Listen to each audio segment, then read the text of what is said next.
पुराने समय की बात है। एक गांव में दो भाई रहते थे, बड़ा भाई शिवमोहन और छोटा भाई प्रीतम। शिवमोहन अमीर था, धन, जमीन, नौकर, सब कुछ, लेकिन दिल से बहुत कंजूस और घमंडी। दूसरी तरफ प्रीतम गरीब था। कई बार तो उसे 2 वक्त की रोटी भी ठीक से नहीं मिलती थी, फिर भी वह संतोषी, दयालु और ईमानदार था। उसके घर आने वाला हर मेहमान सम्मान पाता। एक दिन गांव में एक बुजुर्ग यात्री आया। वह भूखा प्यासा शिवमोहन के घर पहुंचा, दरवाजा खटखटाया और बोला, बेटा, क्या एक रात ठहरने की जगह मिल सकती है? शिवमोहन ने त्योरी चढ़ाते हुए कहा, मेरे घर कोई धर्मशाला नहीं है, जाओ उस टूटे फूटे घर में। वह प्रीतम नाम का नेक आदमी रहता है। बूढ़ा आदमी सब समझ गया और चुपचाप वहां से चला गया। बूढ़ा प्रीतम के घर पहुंचा। प्रीतम मुस्कुराते हुए बोला, आइए बाबा, पहले अंदर चलिए, आप थके होंगे, भूखे भी होंगे। घर में सिर्फ रोटी, नमक और पानी था, लेकिन प्रीतम ने पूरे सम्मान से भोजन कराया। बूढ़े बाबा ने महसूस किया कि यह आदमी गरीब है, लेकिन दिल से बहुत अमीर है। रात को बाबा ने कहा, बेटा, मैं कभी इसी गांव का बहुत अमीर आदमी था। मेरे पास बहुत सोना था, लेकिन एक हादसे में मेरी पत्नी और बच्चे चल बसे।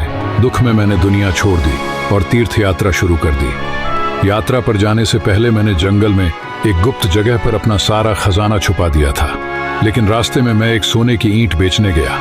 सुनार ने लालच में मुझ पर चोरी का झूठा आरोप लगा दिया और मैं सालों तक जेल में बंद रहा। अब मैं वापस आया हूं और अपना पुराना खजाना निकालना चाहता हूं। अगर तुम मदद करोगे तो आधा खजाना तुम्हें दे दूंगा। प्रीतम खुशी खुशी तैयार हो गया। सुबह होने से पहले दोनों जंगल पहुंचे, नक्शे के निशानों से रास्ता ढूंढा और एक बरगद के पेड़ के नीचे खुदाई शुरू की।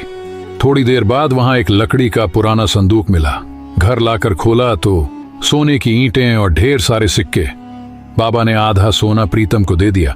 उन्होंने चेतावनी भी दी, लालच से बचना बेटा, बहुत ज्यादा धन मुसीबत भी बन सकता है। प्रीतम ने धीरे धीरे सोना बेचा, घर बनाया, सुकून की जिंदगी बनाई, लेकिन उसके स्वभाव में न घमंड आया न लालच। गरीबों की मदद करता रहा, मेहमानों का सम्मान करता रहा। प्रीतम की पत्नी ने लालच में खजाने वाली बात अपने देवरानी यानी शिवमोहन की पत्नी को बता दी। वह बात शिवमोहन तक पहुंची। दोनों लालच में अंधे हो गए। शिवमोहन रात में ही खजाना ढूंढने जंगल पहुंचा, लेकिन वहां से कुछ भी नहीं मिला, क्योंकि प्रीतम पहले ही खजाना निकाल चुका था। उधर शिवमोहन की पत्नी अकेली थी। चोरों ने मौका देखकर उसका घर लूट लिया। दोनों खाली हाथ रह गए। शिवमोहन बोला, ये सब तुम्हारी लालच की वजह से हुआ। पत्नी बोली, आप भी तो खजाने के पीछे भागे थे। दोनों एक दूसरे को दोष देने लगे। घमंड और ईर्ष्या ने उनकी जिंदगी बर्बाद कर दी। कुछ दिनों बाद वही बूढ़ा बाबा फिर आया। प्रीतम ने सारा सच बताया और बचा हुआ खजाना बाबा के पैरों में रख दिया। बाबा मुस्कुराए, ये खजाना तुम्हारी ईमानदारी की कमाई है, ये अब तुम्हारा हक है। प्रीतम की आंखें भर आईं। उसने कहा, बाबा, आप कहीं नहीं जाएंगे, आप मुझे पिता जैसे लगते हैं, यहीं हमारे साथ रहिए। बाबा ने प्यार से हामी भर दी। प्रीतम ने बाकी खजाना गरीबों में बांट दिया और अपनी पत्नी व बाबा के साथ ईमानदारी और प्रेम से जीवन बिताने लगा। इस कहानी की सीख, मेहमान भगवान के समान होते हैं। जो मेहमान का सम्मान करता है वही सच्चा इंसान है। ईर्ष्या और घमंड इंसान का पतन कर देते हैं। अमीर होने से बड़ा है अच्छा इंसान होना। लालच हमेशा नुकसान देता है। जो संतोषी है वही असली अमीर है।